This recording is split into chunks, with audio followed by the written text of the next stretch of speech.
Welcome sa zip9.com. In this video ay tutuloy natin yung ating series on triangle congruence, no?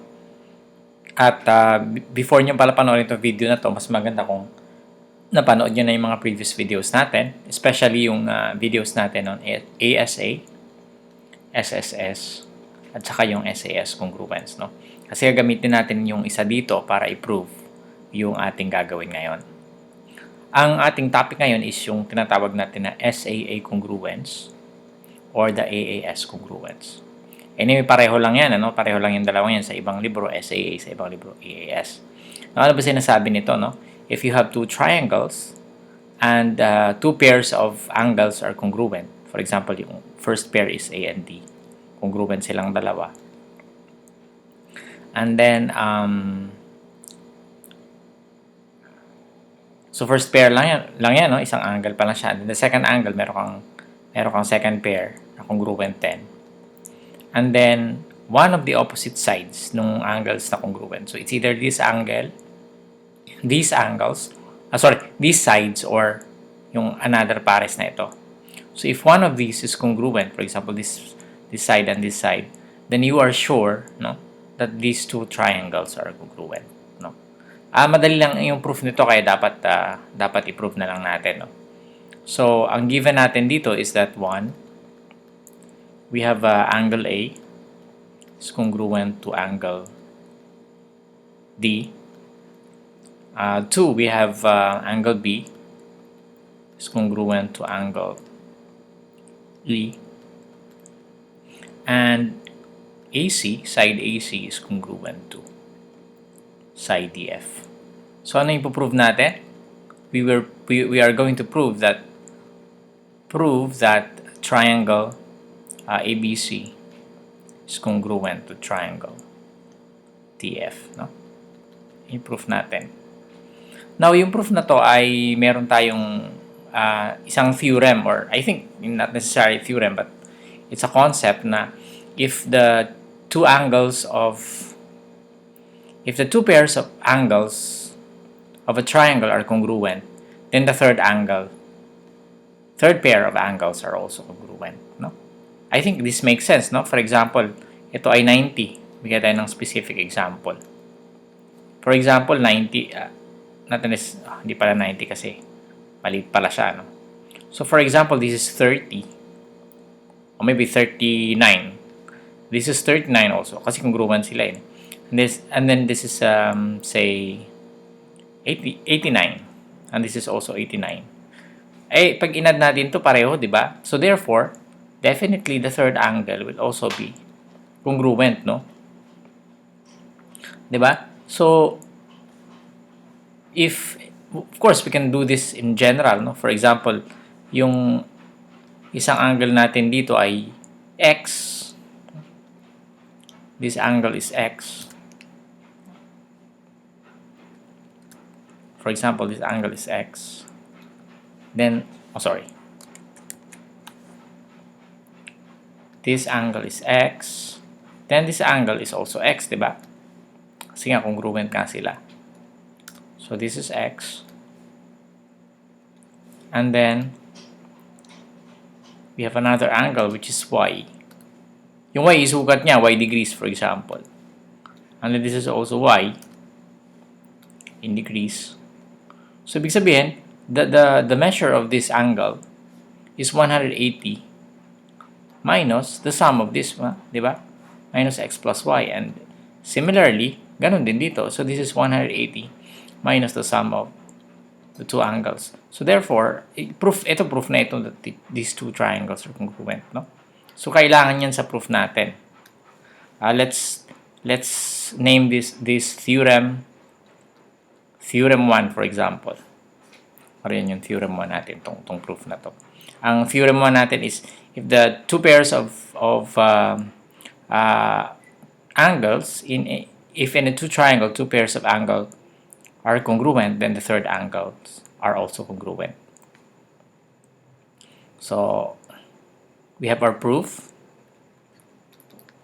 So of course we have our statements.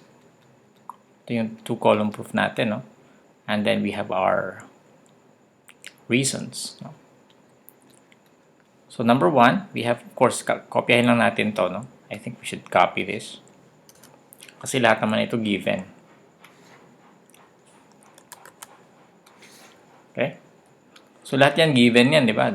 From here. So ang reasons natin dyan, lahat sila given.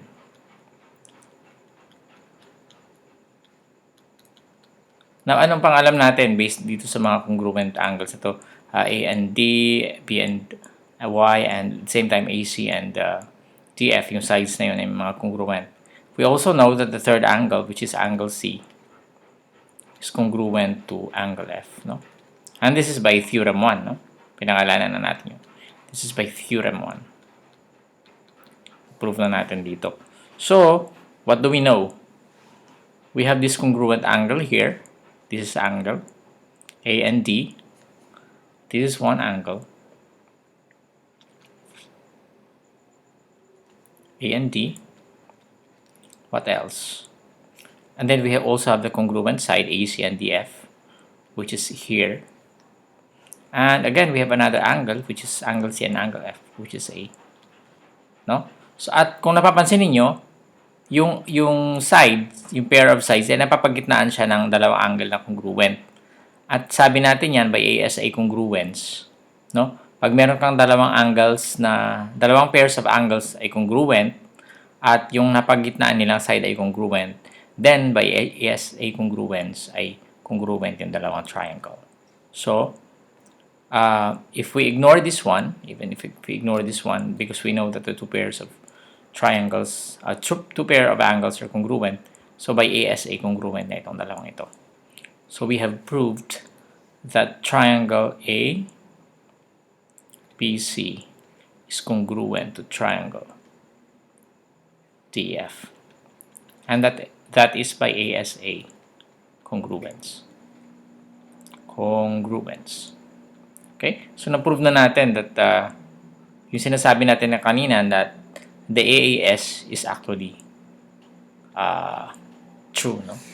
So, pwede na natin gamitin yung ating AAS congruence or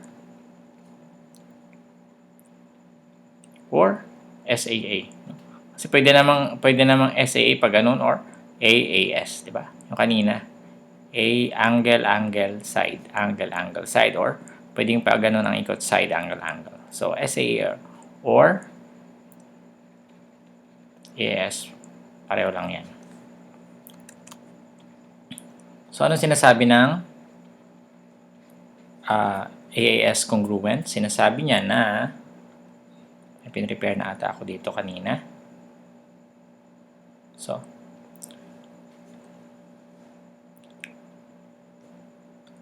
ano sabi niya? If in two triangles,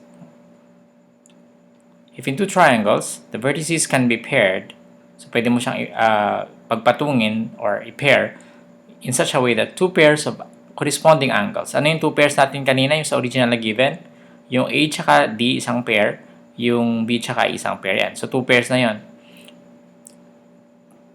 Such that two pairs of corresponding angles are congruent and the corresponding sides opposite one of the congruent angles. Ito yung opposite side natin. Opposite of the congruent angles. Ito yung mga congruent angles natin. Of course, pwede rin dito, no? But we chose this side. So, yun yung opposite sides opposite to one of the congruent angles. So, ito yun, no? AC tsaka TF. Then, the two triangles are congruent.